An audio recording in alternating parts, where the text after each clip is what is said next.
বাইদেউ নমস্কাৰ। নমস্কাৰ। কি নাম হয় আপোনাৰ? ৰমা শৰ্মা। ক'ৰ পৰা আহিছে? গাঁও চুনি, জিলা চিমলা, হিমাচল প্ৰদেশ। ৰামপালদেৱ মহাৰাজৰ পৰা নাম দীক্ষা কেতিয়া ল'লে? 16 জুন 2018। 2018 চনৰ পৰা আপুনি ৰামপালদেৱ মহাৰাজৰ সৈতে জড়িত? হয়। কিন্তু 2014 পৰাই সন্ত ৰামপালদেৱ মহাৰাজ জেলত আছে, গতিকে আপুনি নাম দীক্ষা কেনেকৈ ল'লে?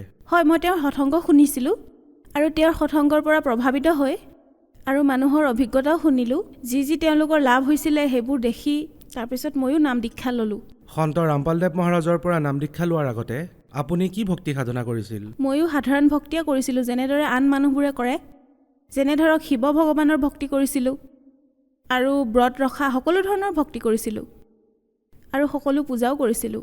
কিন্তু মই তাৰ পৰা একো লাভ পোৱা নাই। কোনো সাধু সন্তৰ লগতো আপুনি জড়িত আছিল নেকি? নাই, নাছিলোঁ। সন্ত ৰামপালদেৱ মহাৰাজৰ পৰা নাম দীক্ষা কেনেকৈ ল'লে? সন্ত ৰামপালদেৱ মহাৰাজৰ বিষয়ে আপুনি কেনেকৈ জানিলে? সন্ত ৰামপালদেৱ মহাৰাজৰ বিষয়ে মই মোৰ পেহী তেওঁৰ পৰা গম পালোঁ। মই মোৰ মাৰ লগত তেওঁলোকৰ ঘৰলৈ গৈছিলোঁ, তাতে সৎসংগ শুনিছিলোঁ। তাৰপিছত মোৰ মনলৈ ভাৱ আহিল যে ময়ো সৎসংগ, মানে যেতিয়া তাত মানুহবোৰে ক'লে মোৰ এনেকুৱা লাভ হ'ল, তেতিয়া মোৰ PGIত চিকিৎসা চলি আছিল। তেওঁলোকে ক'লে যে তুমিও লৈ লোৱা। মই ভাবিলোঁ যে এইবিলাক নিয়ম মই কৰিব নোৱাৰোঁ। তেওঁলোকে ক'লে যে তুমি প্ৰথমে অলপ দিন চাই লোৱা, কৰি চোৱা, যদি কিবা পাৰ্থক্য পোৱা তেতিয়া ল'বা। তেতিয়া মই 17 জুনত নাম দীক্ষা ল'লোঁ। এনেকুৱা কিনো কথা হ'ল যে সন্ত ৰামপালদেৱ মহাৰাজৰ পৰাহে নাম দীক্ষা ল'ব লগা হ'ল? আপুনি জানিছিল নে সন্ত ৰামপালদেৱ মহাৰাজ জেলত আছিল? হয়। তাৰ পিছতো আপুনি সন্ত ৰামপালদেৱ মহাৰাজৰ পৰা নাম দীক্ষা ল'লে? হয়। মই বহুত চিন্তাত আছিলোঁ, বেমাৰৰ লগত বহুত যুঁজি আছিলোঁ। 3 বছৰ হৈ গৈছিল একেৰাহে সমস্যাত ভোগা। মোৰ ব্ৰেষ্টৰ প্ৰব্লেম আছিল আৰু 3য় ষ্টেজ গৈ পাইছিলে মোৰ কেঞ্চাৰ। মই বহুত চিন্তাত আছিলোঁ, ঘৰৰ মানুহেও মোক লগ দিয়া নাছিল। কেঞ্চাৰৰ সমস্যা আছিল আপোনাৰ? হয়। ক'ত দেখুৱাইছিলে আপুনি কেঞ্চাৰ? ছাৰ, মোৰ চিকিৎসা IGMCত চলি আছিল। এইখন ক'ত আছে? চিমলা স্ন'ডনত। ইয়াৰ বাহিৰে মোৰ এটা অপাৰেশ্যন হৈছিল 2 বছৰ আগতে। তাৰপিছত অপাৰেশ্যনৰ পিছতো একো প্ৰভাৱ নপৰিল। তাৰপিছত 9 জানুৱাৰীত মোৰ অপাৰেশ্যন হ'ল। তাৰপিছত 15 দিনৰ পিছত তাৰপিছত দ্বিতীয়বাৰ মোৰ কেঞ্চাৰ আৰম্ভ হ'ল। প্ৰথমে এটাত আছিলে, তাৰপিছত ইটোতো হ'ল। ডক্টৰে কি কৈছিলে? ডক্টৰসকলে কৈছিলে যে আপুনি ভাল পাব, কিন্তু অপাৰেশ্যন কৰিব লাগিব। তাৰপিছত তেওঁলোকে অপাৰেশ্যনৰ ডেট দিছিলে, কিন্তু মই মানা কৰি দিছিলোঁ যে মই নকৰাওঁ। তাৰপিছত ঔষধ খাবলৈ ধৰিলোঁ। তেতিয়া মোৰ সমস্যা বেছিহে হৈ গ'ল। তাৰপিছত মই PGIলৈ গুচি গ'লোঁ। PGIলৈ যোৱাৰ পিছত মই এসপ্তাহ ঔষধ খালোঁ, তাৰ পৰাও একো লাভ নহ'ল। তাৰপিছত মই সেইখিনি সময়ৰ মাজতে সৎসংগলৈ গৈছিলোঁ, তাতে মই সৎসংগ শুনিলোঁ। তাৰপিছত 2 দিন মই জপ কৰিলোঁ, সন্ত ৰামপালদেৱ মহাৰাজৰ জপ কৰিলোঁ। জ্যোতি জ্বলোৱা নাছিলোঁ মই, কাৰণ মই ভাবিছিলোঁ মই এইবোৰ নিয়ম কৰিব নোৱাৰিম। তাৰপিছত নাম লোৱাৰ পিছত পেহীয়ে মোক ফোন কৰিলে, সুধিলে যে তুমি কেনেকুৱা ভক্তি কৰিছা। তাৰপিছত মই ক'লোঁ যে ভক্তিটো মই কৰি আছোঁ, কিন্তু নিয়মবোৰহে কৰিব পৰা নাই, কাৰণ মই দৃঢ় নাছিলোঁ যে পালন কৰিব পাৰিম। তেতিয়া মোক তেওঁ ক'লে যে তুমি চাকি জ্বলোৱা, দণ্ডবত কৰা, তেতিয়া লাভ হ'ব তোমাৰ। তাৰপিছত 19ত মোৰ অপাৰেশ্যন আছিলে PGIত। তাৰপিছত মই গৈছিলোঁ PGI। তেতিয়া আমাৰ পেহীসকলো চণ্ডীগড়লৈ গৈছিলে। তেতিয়া তেওঁলোকে কৈছিলে যে আমি ৰোহটাকলৈ যাওঁ। মোৰ ডক্টৰো সেইদিনা হঠাৎ ছুটী লৈ গুচি গ'ল, ক'লে যে যোৱা যদি ব'লা আমাৰ লগত। তেতিয়া মই তেওঁলোকৰ লগত সেইদিনাই ৰোহটাকলৈ গ'লোঁ আৰু সেইদিনা মই ইমান শক্তি পালোঁ যে খালী ভৰিৰে গোটেই ৰোহটাকখন ঘূৰিলোঁ। আৰু সঁচাকৈ য'ত মই এখোজো দিব পৰা নাছিলোঁ, তাতে মই গোটেই ৰোহটাকখন খালী ভৰিৰে খোজকাঢ়িলোঁ। আৰু তাৰপিছত যেতিয়া মই ঘৰলৈ আহিলোঁ, মোৰ ঔষধ তেতিয়াই বন্ধ কৰি দিলোঁ আৰু মই চাকিও জ্বলালোঁ, মৰ্যাদাত ভক্তিও কৰিলোঁ। তাৰপিছত মই 25 দিনত গম পালোঁ আৰু মোৰ সকলো প্ৰব্লেম দূৰ হৈ গ'ল। যি অপাৰেশ্যন হ'ব লগা আছিলে তাৰ তাৰিখো আগুৱাই গ'ল। তাৰপিছত মই আকৌ গ'লোঁ PGI, তাত টেষ্ট হ'ল আৰু টেষ্টবোৰ ক্লিয়াৰ আছিলে আৰু মোৰ যিটো কেঞ্চাৰ 3য় ষ্টেজত আছিলে, সেইটো কেঞ্চাৰ মোৰ শেষ হৈ গ'ল। এয়া কেনেকৈ হ'ব পাৰে? এইটো অসম্ভৱ কথা। মানুহে এই কথাটোত একেবাৰে বিশ্বাস নকৰিব। আচলতে আমাৰো এইটো কথাত বিশ্বাস হোৱা নাই যে কোনো ঔষধ অবিহনে আপোনাৰ কেঞ্চাৰ ভাল হৈ গ'ল, য'ত নেকি আপুনি কৈছে 3rd ষ্টেজত আছিল।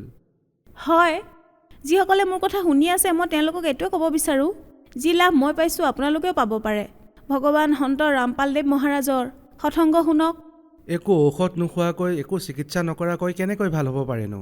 মন্ত্ৰ জপ কৰি কেঞ্চাৰ ঠিক হোৱা কথাটো কোনো ব্যক্তিয়ে এই কথাটো বিশ্বাস কৰিব নোৱাৰিব। ছাৰ, মই এইটোৱে ক'ব বিচাৰিম যে আপুনি সন্ত ৰামপালদেৱ মহাৰাজৰ সৎসংগ শুনক, তেওঁৰ শব্দবাণী শুনক, তাৰ পৰাই আপুনি গম পাব আৰু তেওঁৰ ভক্তি মৰ্যাদাত থাকি কৰক। কোনো ব্যক্তিয়ে যদি ভেৰিফাই কৰিব বিচাৰে যে আপোনাৰ কেঞ্চাৰ আছিলে, তেন্তে কেনেকৈ গম ল'ব পাৰিব যে আপোনাৰ সঁচাকৈ কেঞ্চাৰ আছিলে?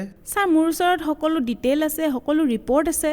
মই সেইবোৰ দেখুৱাব পাৰোঁ আৰু ক'বও পাৰোঁ।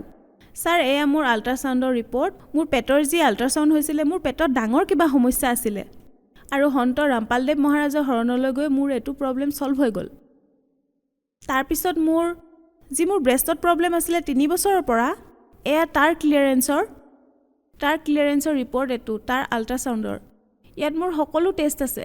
যিবোৰ মোৰ টেষ্ট হৈছিলে তাৰ সকলোবোৰ ৰিপৰ্ট, সকলোবোৰ ঠিকে আছে আৰু বৰ্তমান মোৰ শৰীৰ একেবাৰে সুস্থ হৈ আছে। মই শুনি থকাসকলক এইটোৱে ক'ব বিচাৰিম যে আপোনালোকে এবাৰ সন্ত ৰামপালদেৱৰ সৎসংগ শুনক আৰু তেওঁৰ জ্ঞান গংগা কিতাপখন পঢ়ক, জীৱনৰ সুগম পথ পঢ়ক। তাৰ পৰা আপুনি নিজে অনুভৱ কৰিব পাৰিব। সেই ডক্টৰক লগ পাব পাৰিমনে? কোনোবা ডক্টৰৰ নাম মনত আছেনে আপোনাৰ? হয়, প্ৰথমৰ পৰাই মোক ডক্টৰ বেনাৰ্জীয়ে চিকিৎসা কৰি আছিলে ৰিপনত, তাৰপিছত IGMC, তাৰপিছত PGI ডক্টৰ দিব্যা মেম। তাতে মোৰ চিকিৎসা হৈছিলে আৰু বৰ্তমান 7 মাহৰ পৰা মোৰ সকলো ঔষধ বন্ধ কৰিছোঁ আৰু মই সুস্থ। আকৌ টেষ্ট কৰাৰ পিছত ডক্টৰে কি কৈছিলেনো? তেওঁলোকৰ এইটো ৰিয়েকশ্যন আছিলে যে এয়া কেনেকৈ হ'ব পাৰে, এয়া চমৎকাৰ। কিন্তু মই তেওঁলোকক কৈছিলোঁ যে মই সদায় ঔষধ খাই আছোঁ, বাকী মই একো নক'লোঁ। আপুনি ডক্টৰক কৈছিলে যে আপুনি ঔষধ খাইছিলে, কিন্তু আপুনি কোনো ঔষধ খোৱা নাছিলে। মই 17 জনতে ঔষধ খোৱা বন্ধ কৰি দিছিলোঁ। তেতিয়াৰ পৰা মই এটা ঔষধো খোৱা নাই, কিন্তু এতিয়ালৈকে মই ঠিকেই আছোঁ। লাভ মোৰ বহুত হৈছে সন্ত ৰামপালদেৱ মহাৰাজৰ পৰা। পেটৰ বিষ আছিলে, সেইটো ঠিক হ'ল। অপাৰেশ্যন হৈছিল পেটৰ, সেয়াও সফল হ'ল। তাৰপিছত মোৰ যিটো দ্বিতীয় অপাৰেশ্যন হ'ব আছিলে ব্ৰেষ্টৰ, সেইটোও নহ'ল। কিন্তু তেওঁলোকতো বহুত আচৰিত হৈ যাব যিসকলে কয় যে সেইজন সন্তটো জেলত আছে, তেওঁ বেলেগকনো কি লাভ দিব, য'ত নেকি আপোনাৰ কেঞ্চাৰো ঠিক হৈ গৈছে। আপুনি কি ক'ব বিচাৰিব এই বিষয়ে? এই বিষয়ে এইটোৱে ক'ব বিচাৰিম যে আপোনালোকে সন্ত ৰামপালদেৱ মহাৰাজৰ সৎসংগ শুনক। তেওঁৰ জ্ঞান গংগা কিতাপ আছে, জীৱনৰ সুগম পথ কিতাপ আছে, কিতাপবোৰ পঢ়ক। তাৰ পৰাই আপোনালোকে জ্ঞান পাব। আৰু আপুনি এনেকৈ ভাবে নেকি যে আপুনি সন্ত ৰামপালদেৱ মহাৰাজৰ শৰণলৈ যদি নাহিলে হয়, আন সন্তৰ ওচৰলৈ গ'ল হয়, তেতিয়াও আপুনি ঠিক হ'ল হয়? নাই, মই কেতিয়াও সুস্থ হ'ব নোৱাৰিলোঁ হয়, কিয়নো মই বহুত পূজা কৰিলোঁ, বহুত যাদু মন্ত্ৰ কৰি থৈছিল মোক, সেইবোৰো ঠিক হ'ল। বহুত ধাৰ লৈ থৈছিলোঁ মানুহৰ পৰা, এইবাবেই যেন মই ভাল হ'ব পাৰোঁ, কিন্তু মোৰ একো লাভ নহ'ল। সন্ত ৰামপালদেৱৰ শৰণলৈ যোৱাৰ পিছত মোৰ পৰিয়াল, মোৰ শৰীৰ সকলোবোৰ ঠিকে আছে, মোৰ ল'ৰা ছোৱালী সকলো ঠিকে আছে। নহ'লে মোৰ ঘৰত সদায় কাজিয়া, মাৰপিট, আৰু মই সদায় কেতিয়াবা ক'ৰবাত বিষ, কেতিয়াবা ক'ৰবাত, সেইবোৰো ঠিক হ'ল। মোক শুনি থকাসকলক এইটোৱে বাৰ্তা দিব বিচাৰিম যে আপোনালোকে সন্ত ৰামপালদেৱৰ শৰণলৈ যাওক। টিভিত যি হালধীয়া শাৰী আহে তাৰ পৰা নাম লওক, ফোন নম্বৰ লওক, জ্ঞান গংগা কিতাপখন লওক, জীৱনৰ সুগম পথ সেইখন পঢ়ক। তাৰ পৰা আপুনি নিজে গম পাব। চাওক, এনেকুৱা বহুত মানুহ আছে যিসকলে কেঞ্চাৰত আক্ৰান্ত হৈছে আৰু লাখ লাখ টকা পানীৰ দৰে বোৱাই পেলাইছে, কিন্তু তথাপিও তেওঁলোক সুস্থ নহয়। কিন্তু আপুনিতো কেৱল মন্ত্ৰ জপ কৰিয়ে লাভ পাই গ'ল। আপুনি সেইসকল মানুহক কি ক'ব বিচাৰিব যিসকল এতিয়াও কেঞ্চাৰত আক্ৰান্ত? মই তেওঁলোকক এইটোৱে বাৰ্তা দিব বিচাৰিম যে আপোনালোকে সঁচা ভক্তি কৰক, সৎসংগ শুনক, গুৰু সন্ত ৰামপালদেৱ মহাৰাজৰ শব্দবাণী শুনক, তাৰ পৰাই আপুনি লাভ পাব। ময়ো 2 দিন সঁচা মনেৰে শব্দ উচ্চাৰণ কৰিছিলোঁ, তাৰ পৰাই মই 25 দিনৰ ভিতৰত লাভ পালোঁ। শেষত মই আপোনাক এইটো সুধিব বিচাৰিম যে আপোনাৰ কি সন্ত ৰামপালদেৱ মহাৰাজৰ ওপৰত সিমানেই বিশ্বাস আছে? হয়, এতিয়া মোৰ বেছিহে বিশ্বাস আহিছে, কাৰণ এতিয়া মোৰ গোটেই শৰীৰ ঠিক হৈ গ'ল। 7 মাহ আগতে মোৰ স্থিতি এনেকুৱা আছিলে যে 3 মাহ মই একেৰাহে বিচনাত পৰি আছিলোঁ, আনকি মই কামলৈ যাবও পৰা নাছিলোঁ। যেতিয়াৰ পৰা মই নাম দীক্ষা ল'লোঁ তেতিয়াৰ পৰা মই আকৌ কামলৈ যাবলৈ আৰম্ভ কৰিলোঁ। এতিয়া মই সকলো প্ৰকাৰে, আগতে মই খানাও বনাব পৰা নাছিলোঁ, একো কৰিব পৰা নাছিলোঁ, কিন্তু এতিয়া সকলো কাম কৰিব পাৰোঁ আৰু যাবলৈও যাওঁ। হয়, ধন্যবাদ। ধন্যবাদ সৎ চাহেব।